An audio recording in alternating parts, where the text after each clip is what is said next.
Hello नमस्कार साथियों, आप सभी का आपके अपने YouTube चैनल पैसर पढ़ने में तहे दिल से हार्दिक स्वागत है। दोस्तों जैसा कि आप देख पा रहे हो, आज के इस वीडियो में हम बात करेंगे डीसी शंट मोटर, यानी जो डीसी शंट मोटर होती है उसका जो प्रैक्टिकल है वो हूबहू अपन प्रैक्टिकल करके देखेंगे। इसमें अपना है जैसे डीसी मोटर है, इसे किस तरह से वाइंडिंग की जाती है और कनेक्शन आपको किस तरह से करना है, शंट कौन सा होगा, आर्मेचर कौन सा होगा, इसके पार्ट्स वगैरह, और ब्रिज रेक्टिफायर के माध्यम से यानी डीसी सप्लाई अपन किस तरह से देंगे।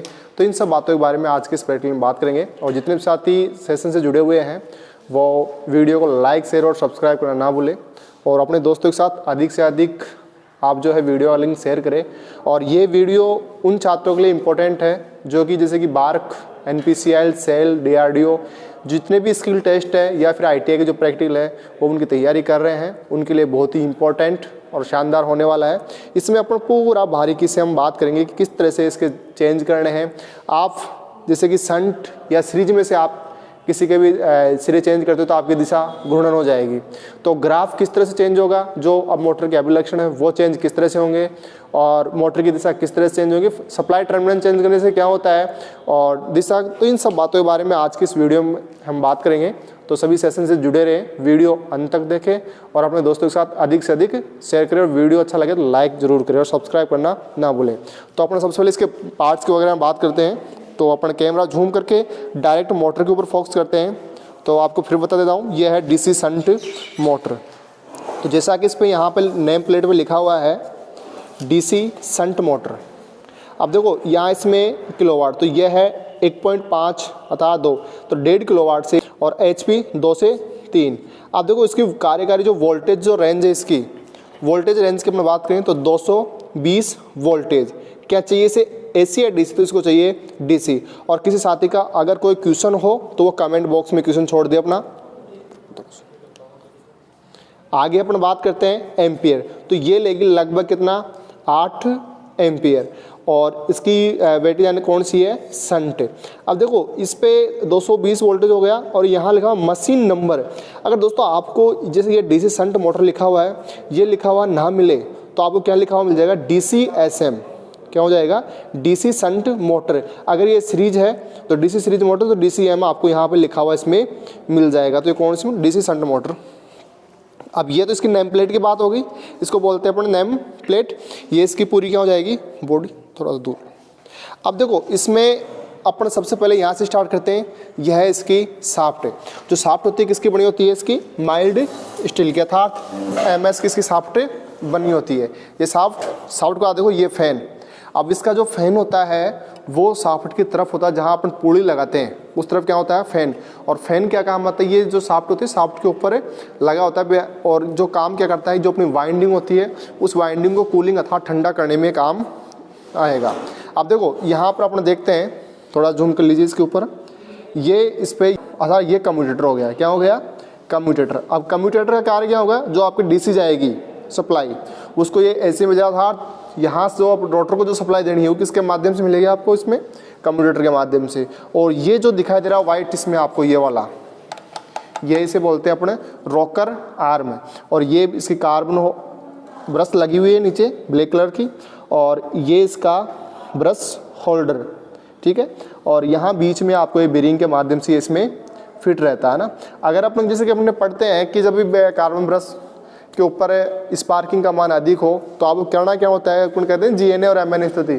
तो देखो वो आपने किताबों में पढ़ा है, GNA और MNA स्थिति किस तरह से अपन चेंज करते हैं। स्पार्किंग ज़्यादा हो रही है तो उसे किस तरह से अपने को कम करना है, वो आज इस वीडियो में अपना अच्छी तरह देखें। जब मोटर को रनिंग अवस्था में करेंगे उस टाइम पे अपने इसको चेक करके देखेंगे कि GNA और MNA वास्तव में किस तरह से अपने को सेट करते हैं। तो आपको मैं बता दूं दोस्तों, यहाँ पर देखो ये वाली जो प्लेट दिख रही है आपको, ये है रॉकर आर्म, ठीक है। अब रॉकर आर्म किस तरह चेंज करना है, देखो यहाँ पर आपको ये 2 स्क्रू दिख रहे हैं, एक और ये 2 स्क्रू आपको दिख रहे हैं। इन दोनों स्क्रू को आपको खोलना नहीं है, हल्का सा ढीला करना है। हल्का सा आप इसको ढीला करो, और ढीला करने के बाद यानी आप जो ये रॉकर आर्म है इसमें अंदर की तरफ, इसको यहाँ से इस तरह से आप पकड़ो, और यहाँ से इस तरह से आप इसको हल्का हल्का घुमा दो। तो इसमें क्या होता है, क्या है, देखो यहाँ पर जो है ये इसमें खांचे बने हुए हैं, तो ये क्या हो जाएगा, इसका कट हो जाएगा, है ना। ये खांचे जो बने हुए इसमें आप अप डाउन कर सकते हो, आप इसको अप और डाउन। और ये है अपने जो कार्बन ब्रश है उसकी स्प्रिंग अर्थात जो कार्बन ब्रश के ऊपर जो दबाव रहेगा वो इसके माध्यम से रहेगा। देखो यहाँ पर इसको स्प्रिंग खींचेंगे अपन तो ये अपनी जो कार्बन ब्रश है वो बाहर आ जाएगी।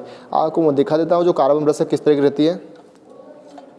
जो कार्बन ब्रश है अपनी ये क्या है, कार्बन ब्रश, ठीक है। पॉज करो। देखो ये आपको क्लियर हो गया कार्बन ब्रश का। और अब इसमें देखो यहाँ पर आपको एक कट कट से दिखाई दे रहे हैं ना, इसमें ये क्या सीन है इसका कि जब कार्बन ब्रश है जब घिस जाते हैं तो इसको आपको खींच कर इस तरह से आप इसको पुश करो। कोई सा भी आप एक जैसे कि स्क्रू लो, छोटे वाला पेचकस दो, स्क्रू ड्राइवर। देखो इस तरह से आपको स्क्रू ड्राइवर लेना है, यहाँ इसको पुश करना है। पुश करके इसकी आप जो है, अगर आपकी ज़्यादा स्पार्किंग हो रही है, मान लो कि घिसाव कम है या फिर दबाव कम है कार्बन ब्रश के ऊपर, तो इस स्प्रिंग को आपको खींचना है और ऐसे आपको खींचकर इसको दूसरे खांचे में आपको सेट करना है। जैसे कि मैंने यहाँ पहले अप में था, इसको मैं इसे खींच के इस तरह से मैंने सेट कर दिया। तो अब क्या हो गया, जो कार्बन ब्रश है उसके ऊपर दबाव ज़्यादा लगेगा अर्थात वो इससे टच हो जाएगी आसानी से। तो अभी अपना जो है कार्बन ब्रश पे दबाव ठीक है तो अपन वापस इसको वहीं पे सेट कर देते हैं। इस तरह आप जो है कार्बन ब्रश के ऊपर दबाव आप बढ़ा सकते हो। यहाँ तक क्लियर। और किसी साथ अगर कोई क्वेश्चन रहे तो वो कमेंट बॉक्स में आप छोड़ देना। और अगर वीडियो कुछ में कोई समझ में नहीं है, दिक्कत रहे कुछ, तो आप बता दीजिए कि सर ये है अपना जो इसमें समझ में नहीं आ रहा हो ना। बिल्कुल बेसिक और सीधे तरीके से अपन इसमें प्रैक्टिकल करके देखें जितनी भी प्रोसेस है। तो ये चीज़ें इसके पार्ट्स वगैरह, बॉडी वगैरह, इसके अंदर जो इसकी वाइंडिंग हो गई और रोटर, अर्थात इसमें बोलेंगे अपन आर्मेचर, रोटर नहीं बोलना, क्या बोलेंगे आर्मेचर को। डीसी के अंदर आर्मेचर और एसी के अंदर रोटर। क्लियर। अब ये इसकी बेड प्लेट हो गई, यहाँ से आपको वायर बाहर लेने हैं और ये इसके टोटल सिरे। अब देखो यहाँ पर जो सिरे हैं इसमें ये 2 सिरे रेड के हैं और 2 ब्लैक के। अब आपको पता ये करना है दोस्तों कि इसमें आर्मेचर का तो कौन सा होगा और आपका शंट का कौन सा होगा। सीधी सी बात है, शंट क्यों बोला, क्योंकि डीसी शंट मोटर तो कौन सी वाइंड होगी, फील्ड शंट वाइंडिंग। तो फील्ड शंट वाइंडिंग है तो शंट के कौन सी रहे और आर्मेचर कौन सी रहे, अविवेक पता कर सकता है? किस तरह करेंगे पता, थोड़ा बोल के दिखा दोस्त। शंट का तो रेजिस्टेंस क्या आएगा, ज़्यादा, और आर्मेचर का बिल्कुल कम। सही बात है। तो जैसा कि मैंने बताया था इस तरह से आपको थ्योरी याद भी है ना। तो इसको किस पे सेट करेंगे अपने, ओम पे, है ना। देखो बीप की आवाज़ आ रही है ऐसा कंटिन्यूटी, तो यहाँ पे 200 ओम, तो इसको 200 ओम की रेंज में अपन सेट करते हैं। सबसे पहले आपको मल्टीमीटर सेट करना आना चाहिए ना, सॉरी क्लैम्प मीटर अपना ये, और ये है अपना मल्टीमीटर ना। तो इन दोनों को सेट करना आना चाहिए। किस तरह से अपने इसको सेट करते हैं और उसका जो लिंक है डिस्क्रिप्शन बॉक्स में डला हुआ है, वहाँ से आप देख सकते हो। क्लियर। तो अपन ने इसमें ओम पे सेट कर लिया कंटिन्यूटी पे। अब चेक करते हैं इसको वाइंडिंग के सिरे। देखो मैंने इसका एक ब्लैक सिरा और एक ये ब्लैक सिरा, दोनों पे मैंने टच किया तो यहाँ लगभग इसमें 100 से ऊपर आ रहा ना। इसको और थोड़ा चेंज करके देखते हैं, नहीं आ रहा। देखो इसमें 100 से ऊपर आ रहा है। अब इन दोनों को चेक करते हैं अपना, तो यहाँ कितना आ रहा है 8, 9, 10। ये तो क्लैम्प मीटर से चेक हो गया। अब इसी को अपने मल्टीमीटर से चेक करके देखते हैं कि किस तरह से चेक करते हैं। तो ये रहा अपना मल्टीमीटर। वही एक सिरा अपने को कॉमन पे लगाना है और दूसरा यहाँ लगाना है।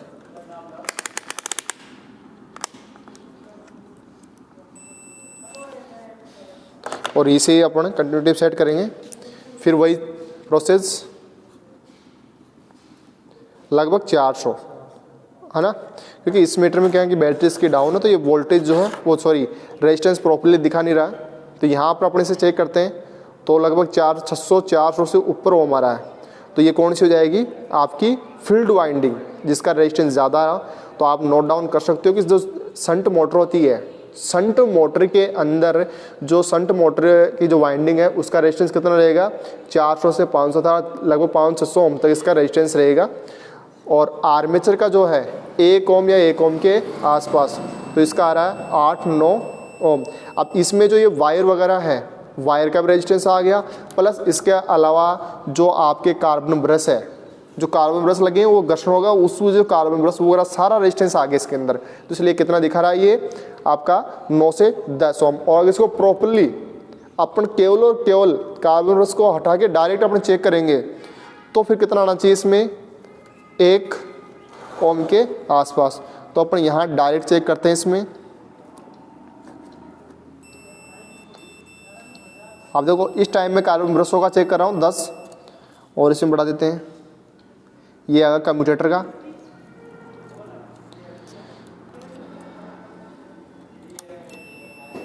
अब देखो जो अपन जितना गैप में जाते रहेंगे उतना रेजिस्टेंस आपका कम होता रहेगा, और एक्चुअली में जहाँ अपना आर्मेचर के जो दोनों सिरों पर चेक करेंगे तो वहाँ पर इसका रेजिस्टेंस क्या हो जाएगा, बिल्कुल कम, अर्थात 1 ओम के आसपास।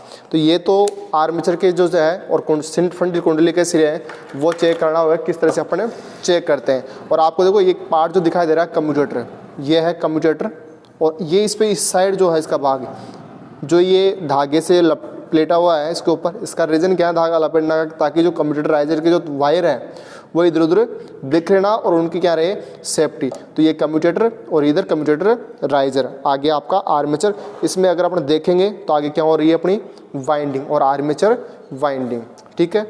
अब इसमें अपन बात करते हैं इसके कनेक्शन करके, तो इसको चाहिए कौन सी, डीसी सप्लाई, और डीसी सप्लाई कितनी, 220 वोल्ट। अपने जो सप्लाई आ रही है वो कितनी आ रही है, एसी। तो एसी क्या करना है अपने को, डीसी में बदलना है, बिल्कुल सही बात है।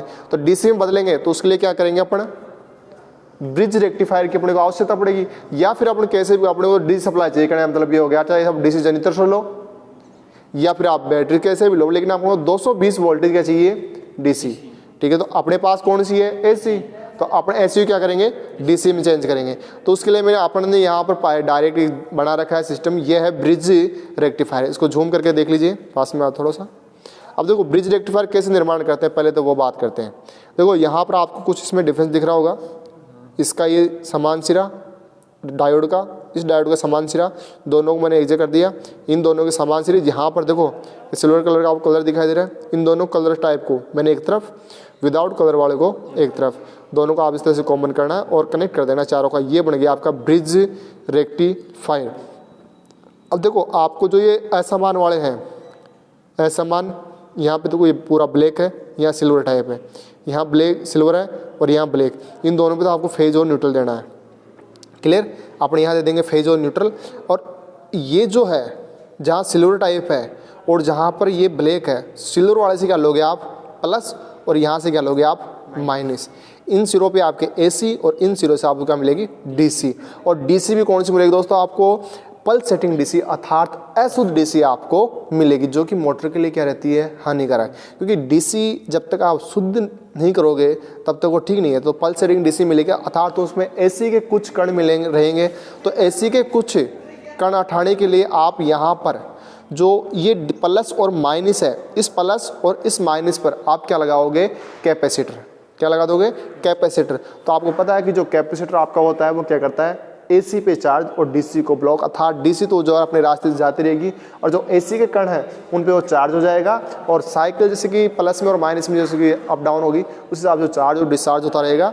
तो ये जो अपना ब्रिज रेक्टिफायर, अब इससे अपन टेस्ट करके देखते हैं, इससे अपनी मोटर को इससे चला कर देखते हैं। तो सबसे पहले अपन इसके कनेक्शन करते हैं कि किस तरह से इसके कनेक्शन आपको करना है। तो आपको मैं बता दूं कि शंट जो होती है, शंट का मतलब अर्थात समांतरम, जैसे कि ये 2 वायर है, क्लियर। अब इन दोनों वायरों को आपका शंट जोड़ना था, समांतर क्रम में जोड़ना है, तो मैं कैसे जोड़ूंगा, दोनों को एक जगह जोड़ना है। जैसे कि अपने पास 2 लैंप होल्डर है, ये 2 लैंप होल्डर दो मेरे को। पहले अपने शंट और सीरीज देख लेते हैं कि शंट और सीरीज किस तरह से क्रम बनेगा। इसके लिए अपन यहाँ ये 2 लैंप होल्डर है अपने। अब देखो इस होल्डर के ये 2 सिरे और इस होल्डर के ये 2 सिरे। तो अपने क्या करना है, जिसकी बल्ली वाला है तो मैं इस बल्ली वाले को कनेक्ट कर दिया ऐसे, क्लियर। और मैंने इन दोनों को कनेक्ट कर दिया। तो अपने इस क्रम कौन सा बन गया, समांतर अर्थात पैरेलल क्रम। अगर मुझे यही क्रम किस में करना है, सीरीज में, तो मैं क्या करूँगा, दोनों में से एक वायर उठाऊंगा, यहाँ से मैंने उठा दिया और अब ये क्रम कौन सा बन गया, सीरीज क्रम। तो सेम ऐसा ही कनेक्शन अपनी डीसी मोटर और जो शंट मोटर और जो सीरीज मोटर है उनके अंदर होने वाला है। और जितने साथी वीडियो से जुड़े हुए हैं, वीडियो देख रहे हैं और पहली बार अपने चैनल पे विजिट किए हैं और चैनल को सब्सक्राइब नहीं किया हो, तो एक सब्सक्राइब तो बनता है, तो लाइक शेयर और सब्सक्राइब करना ना भूलें, क्लियर। अब इसमें बात करते हैं इसके कनेक्शन चेक करने की। तो जैसा कि अभी चेक किया था अपन ने, ब्लैक वाला कौन सा था अपना, शंट, और रेड वाला कौन सा था, आर्मेचर। तो यहाँ मैं याद रहने के लिए यहाँ पे लिख भी देता हूँ, ये है अपना ऐसे शंट और ये है आपका आर्मेचर। याद रहेगा आपको, शंट व आर्मेचर, इनके वायर छील लेते हैं। तो वायर छीलने के लिए अपने यहाँ काम ले वायर स्ट्रिपर, और वायर को दोस्तों आपको आराम से छीलना है, ये नहीं कि आप यहाँ से पकड़ के खींच रहे हो, ताकि अंदर से जो है वायर आपके उखड़े ना। तो आपको एक हाथ से आपको इधर से वायर पकड़ने हैं, फिर आपको वायर को छीलना है। यहाँ से मैंने वायर को पकड़ा, यहाँ से इस तरह से आपको छीलना है। उसी तरह अपने जो आर्मेचर के हैं वो भी सिरे अपन वायर निकाल लेंगे। और किसी प्रकार को कन्फ्यूजन हो तो आप कमेंट बॉक्स में कमेंट छोड़ दीजिए,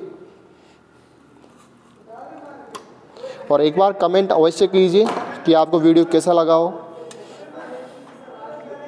अब देखो शंट में जोड़ना है, तो अपन क्या करेंगे, शंट का और आर्मेचर के दोनों सिरों क्या किया, एजिया कर देंगे।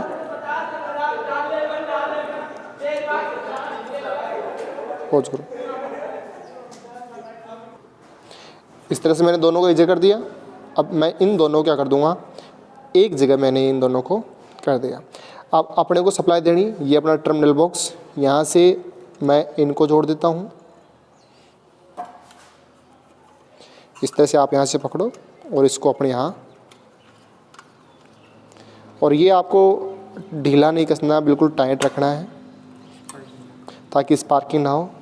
और आगे वाले सिरों को हल्का सा फोल्ड करके मैं इनको यहाँ इस टर्मिनल बॉक्स में यहाँ पे डाल देता हूँ।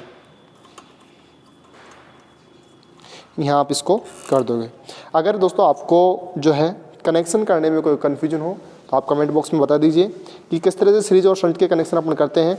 तो शंट, ये वाली शंट थी अपनी ब्लैक वाली, और रेड वाली क्या थी अपनी आर्मेचर की। तो दोनों सिरे किसके लिए मैंने, शंट आर्मेचर के और शंट के, इधर आर्मेचर और शंट के दोनों कॉमन कर दिया। अब इसमें क्या देंगे, डायरेक्ट अपन सप्लाई। तो सप्लाई के लिए मैंने यहाँ ब्रिज रेक्टिफायर बनाया हुआ ऑलरेडी। इस तरह से आप बना, किस तरह से आपको ब्रिज रेक्टिफायर बनाना है, अगर उसका आपको वीडियो देखना है तो डिस्क्रिप्शन बॉक्स में लिंक दिया हुआ मिल जाएगा आपको, वहाँ से आप वीडियो देख सकते हो कि जो ब्रिज रेक्टिफायर है वो कैसे तैयार किया जाता है। वैसे मैंने शॉर्ट में इसको बता दिया आपको कि जो समान सिरे हैं इसके, जहाँ जिस पे सिल्वर कलर का हो तो वो आप उससे प्लस, और असमान जो बिल्कुल कलर नहीं हो, जैसे ब्लैक हो, तो आप माइनस, और असमान वाले पे आप क्या दोगे, फेज सप्लाई। तो यहाँ अपन सबसे पहले इसके कनेक्शन कर लेते हैं। अब तो मैं एक सप्लाई देता हूँ यहाँ पर,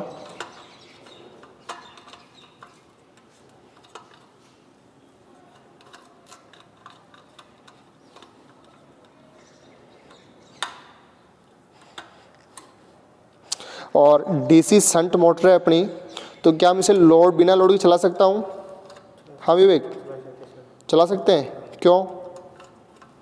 डीसी शंट मोटर को बिना लोड के अपना चला सकते हैं, क्योंकि क्या होता है कि जो डीसी शंट मोटर है वो बिना लोड के ना, ये स्थिर गति वाली मोटर होती है। कौन सी होती है? स्थिर गति। जैसे लोड बढ़ेगा ना तो इसकी गति में थोड़ा बहुत परिवर्तन होगा, ज़्यादा परिवर्तन नहीं होगा ना। जबकि डीसी सीरीज मोटर है, जैसे कि अपनी ये डीसी सीरीज मोटर है ना। अब आप देख सकते हो कि डीसी सीरीज, मैंने कहा कि क्या डीसी शंट मोटर को और सीरीज मोटर में डिफरेंस, तो यहाँ आप देख सकते हो कि ये अपनी डीसी सीरीज मोटर है ना। अब देखो यहाँ पे मैंने पहले से अपने पैनल बोर्ड पे जो इसका स्टैंड है उस पर लोड जुड़ा हुआ है, अर्थात यहाँ ही लोड। इसका मतलब ये है कि जो डीसी सीरीज मोटर है उसको विदाउट लोड पे कभी भी स्टार्ट नहीं करना चाहिए। जैसे कि अपन पढ़ते हैं तो सीरीज मोटर क्या जो है, इसका गति क्या होती है, बिना लोड के अनंत रहती है, तो इसको बिना लोड के स्टार्ट नहीं करते। और जो शंट है इसको बिना लोड के अपन स्टार्ट कर सकते हैं। तो ये अपना बोर्ड, एक्सटेंशन बोर्ड, इसमें देखो दो स्विच दिए हुए हैं, सीरीज और पैरेलल क्रम का। तो ये अपना पैरेलल में, और अब हो गया सीरीज क्रम। कौन सा क्रम हो गया? श्रेणी क्रम।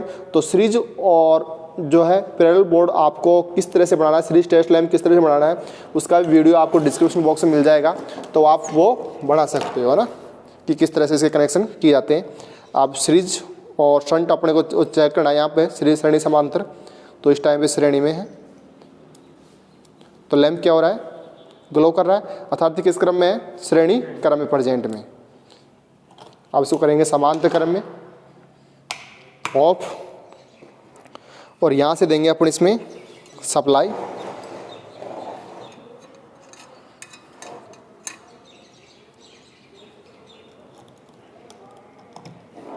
यहाँ से मैंने क्या दे दी इसमें सप्लाई, और ये श्रेणी क्रम छोड़ते हैं। अब देखो मोटर इसमें अपनी घूर्णन कर रही है, अर्थात क्लॉकवाइज में घूम रही है ना, घड़ी की दिशा में घूम रही है। अब इस सीरीज क्रम में है तो इसका मतलब इसमें जो है गति कम है मोटर की, सप्लाई कम आ रही है। और अब इसको मैंने समांतर क्रम में कर दिया, तो मोटर किस क्रम में है, ये समांतर में, और मोटर पूरी प्रॉपर्ली वर्क कर रही है। अब किस क्रम में है, सीरीज में। तो ये मोटर है अपने किस घूम रही है, घड़ी की दिशा में। तो ये तो मोटर के कनेक्शन करके मोटर को अपना क्या हो गया चलाना, कि किस तरह से अपने मोटर को स्टार्ट करते हैं, किस तरह से कनेक्शन करते हैं। अब देखो इसकी अपन जो धारा वगैरह चेक करें तो अपना जैसे ये लोड है, इधर कौन सी है अपनी एसी और इस तरफ डीसी। तो अपने को डीसी पे चेक करना है, डीसी पे चेक कर सकते हैं, और एसी पे चेक करें तो एसी पे अपन चेक कर सकते हैं। डीसी पे अपन चेक करेंगे, सॉरी एसी पे चेक करेंगे अपन अपना क्लैममीटर से, डीसी पे चेक करेंगे अपन मल्टीमीटर से, क्योंकि मल्टीमीटर से अपन डीसी धारा नाप सकते हैं और क्लैममीटर से डीसी धारा नहीं नाप सकते हैं। क्लैममीटर से एसी धारा माप सकते हैं, डीसी नहीं माप सकते हैं। तो अपन इसको ऑन करते हैं सीरीज में, ठीक है। अब ये श्रेणी क्रम में ऑन है, ऐसे सीरीज यहाँ में किसी एक वायर के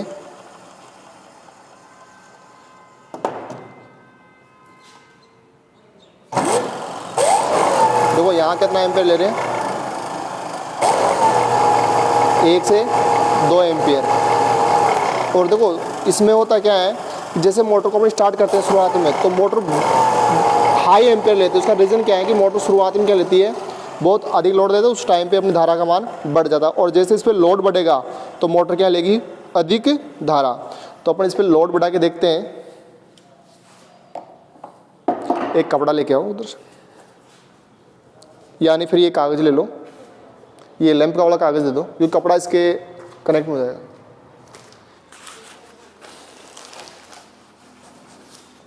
क्लॉकवाइज घूम रही ना मोटर अपनी। अब देखो यहाँ अपने चेक कर रहे हैं इसका रेजिस्टेंस साथ धारा। तो देखो जैसे लोड बढ़ेगा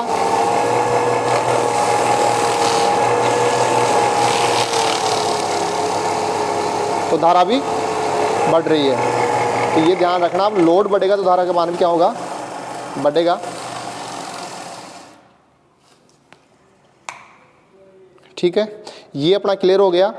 अब अगर इसमें किसी साथी को कन्फ्यूजन हो तो कमेंट बॉक्स में कमेंट छोड़ दीजिए कि जो अपनी डीसी मोटर है उसको किस तरह से कनेक्शन करते हैं, किस तरह से चलाते हैं। तो ये तो अपना पूरा प्रैक्टिकल हो गया कि जो है किस तरह से अपने कनेक्शन करना। अब बात करें इसके टर्मिनल चेंज करके, तो क्या मैं इसके सप्लाई टर्मिनल चेंज करके इसकी गति चेंज कर सकता हूँ? अगर किसी को पता हो तो आप कमेंट बॉक्स में कमेंट करिए फटाफट।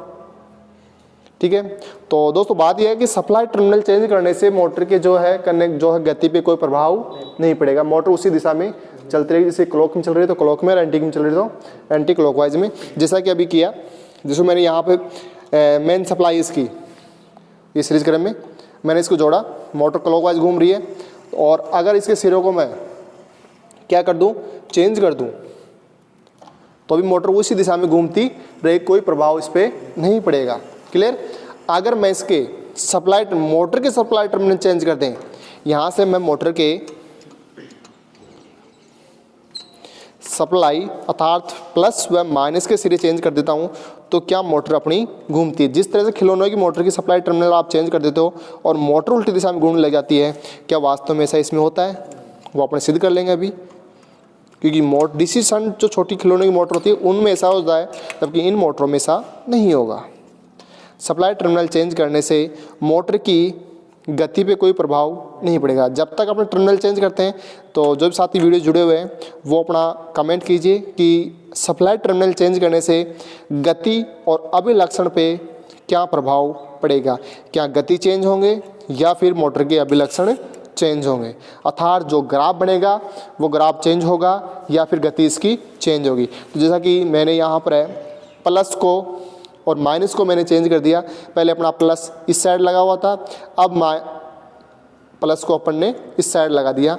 और अब यहाँ इसमें अपना सप्लाई देके इसकी देखते हैं क्या मोटर अपनी है जो घूर्णन दिशा इसकी चेंज होती है। तो अभी मोटर क्या घूम रही है, क्लॉकवाइज, अर्थात घड़ी की दिशा में। मोटर की दिशा में कोई परिवर्तन नहीं हुआ। तो अभी जो मैंने आपसे क्वेश्चन किया था कि सप्लाई टर्मिनल चेंज करने से मोटर की दिशा में कोई परिवर्तन नहीं होता है, मोटर के सिर्फ अभिलक्षण चेंज होते हैं, अर्थात इसके अंदर जो ग्राफ बनेगा वो ग्राफ की जो अभिलक्षण हो वो चेंज हो जाएंगे केवल। ठीक है, यहाँ तक किसी को कन्फ्यूजन हो तो वो क्लियर कर लेना साथ के साथ कि किस तरह से अभिलक्षण इसके चेंज होते हैं और किस तरह से क्या है इसकी गति। तो ये तो क्लियर। अब इसके है जो अपन गति इसकी चेंज करके देखते हैं। तो आपने जैसे कि पढ़ा है थ्योरेटिकल के अंदर कि मोटर की अगर आपको गति चेंज करनी है तो फील्ड या आर्मेचर के अंदर से आप किसी भी एक वाइंडिंग की दिशा आपको चेंज करने हैं, जैसे कि फील्ड और आर्मेचर, जैसे ब्लैक और रेड, तो एक ब्लैक और एक रेड को आप हटा के थोड़ा सा आपको उसमें चेंजिंग करना है, तो उससे आप मोटर की गति है वो चेंज हो जाएगी। तो यहाँ मैं इसके टर्मिनल को खोलता हूँ। सप्लाई टर्मिनल वैसे ही वैसे रखेंगे अपन। हाँ विवेक, आपने कर रखा प्रैक्टिकल इसका, कर सकते हो चेंज।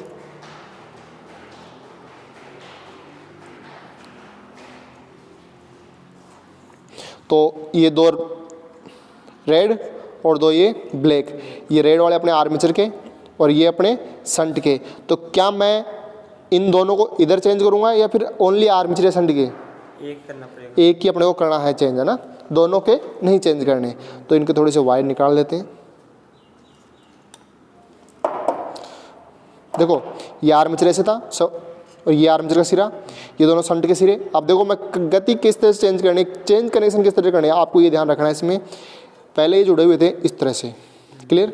अब मेरे को इन दोनों सिरों को इस तरह से कैसे रखना है, ये वाला जो सिरा है अपना शंट का उसको आर्मेचर के इस सिरे से कनेक्ट करना है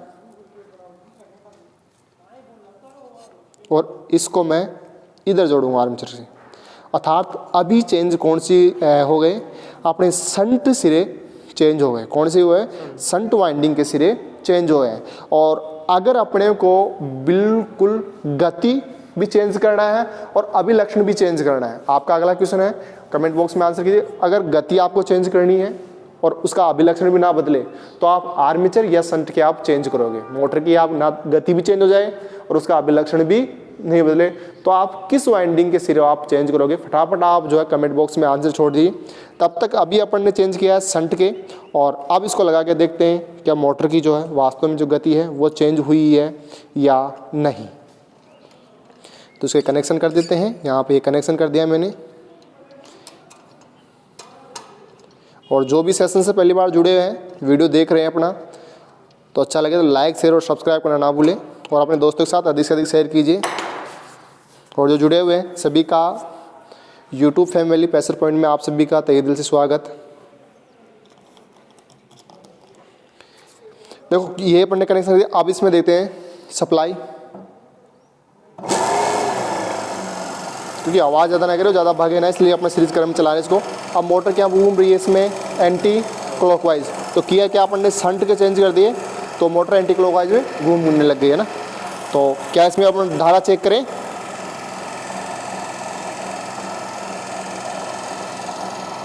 धारा कोई मान नहीं रहा, अर्थात धारा देखें तो 1 एम्पियर की इसमें धारा शो हो रही है, क्लियर। अब बात करते हैं इसमें आर्मेचर और जो, तो ये तो हो गया अपना जो था अपन ने शंट के चेंज किए। अब करते हैं इसके आर्मेचर के चेंज। कि आर्मेचर के अपन सिरे चेंज करेंगे तो क्या इस पर कुछ प्रभाव पड़ेगा? तो जो क्वेश्चन किया था मैंने उसका आंसर आया किसी का कि कनेक्शन किसके चेंज करें कि मोटर की दिशा भी चेंज हो जाए और अभिलक्षण भी चेंज ना हो। तो दोस्तों वो करेंगे अपने आर्मेचर के।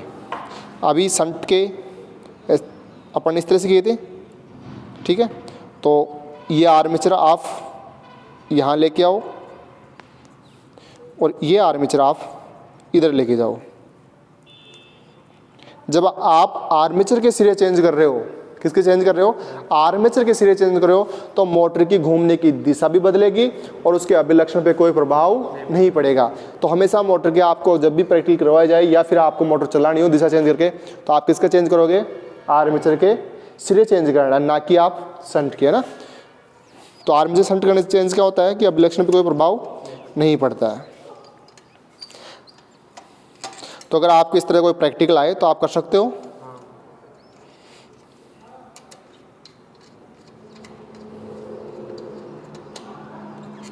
क्लियर। अब तो जैसा कि अपन ने यहाँ पे आर्मेचर के सिरे चेंज किए हैं, अब आर्मेचर के सिरे चेंज करने से क्या होगा, गति भी चेंज होगी और अभिलक्षण पे कोई प्रभाव नहीं पड़ेगा। यहाँ से अवस्था में है सीरीज में, तो मोटर जो अपनी वही दिशा में घूम रही है, बट इसके किसी प्रकार का जो है, ठीक है, जो मोटर की दिशा भी अपनी चेंज हो गई और जो मोटर के है अभिलक्षण भी चेंज नहीं होंगे। तो आप अगर मोटर का आपको दिशा चेंज करनी हो तो आप क्या करोगे, सीरीज व शंट में से किसी एक के आप टर्मिनल चेंज कर दोगे, उससे मोटर की घूमने की दिशा बदल जाएगी। तो किसी साथी को क्वेश्चन हो तो फटाफट कमेंट बॉक्स में कमेंट कर दीजिए कि ये हमारा जो भी क्वेश्चन है आपका। अब देखो इसमें अगर आप देखो कि स्पार्किंग GNR MNS से ठीक है या नहीं, वो अपने को चेक करना है। थोड़ा कैमरे को जूम कीजिए इसकी तरफ, इधर लेके आओ। देखो तो इसको अपन झटके से स्टार्ट करते हैं, तो यहाँ स्पार्किंग का मान दिखाई देता है इसमें। तो वो स्पार्किंग जो क्यों हो रही है, क्योंकि GNR MNA की स्थिति की वजह से। तो आपको GNR MNA की स्थिति ठीक करना है, तो आप क्या करोगे, इसमें जो रोकर आर्म है उसको आप चेंज कर दोगे, तो आपकी GNR MNA स्थिति चेंज हो जाएगी। तो दोस्तों ये अपना प्रैक्टिकल है वो कंप्लीट है। अगर इसमें किसी प्रकार का कन्फ्यूजन रहा हो या वीडियो समझ में नहीं आया हो प्रैक्टिकल, तो आप कमेंट बॉक्स में कमेंट अवश्य कीजिए कि जो आपके क्या समझ में नहीं आया हो प्रैक्टिकल, या फिर कोई समझाने का तरीका वगैरह, जो भी कन्फ्यूजन रहा हो वो आप एक बार कमेंट अवश्य करें कि आपके क्या समझ में नहीं आया। और वीडियो अच्छा लगा हो तो लाइक शेयर और सब्सक्राइब करना ना भूलें। और आज के वीडियो में इतना ही, फिर मिलते हैं नेक्स्ट वीडियो में एक इंटरेस्टिंग टॉपिक के साथ। और जो अगला वीडियो है वो अपना रहेगा DC सीरीज मोटर का।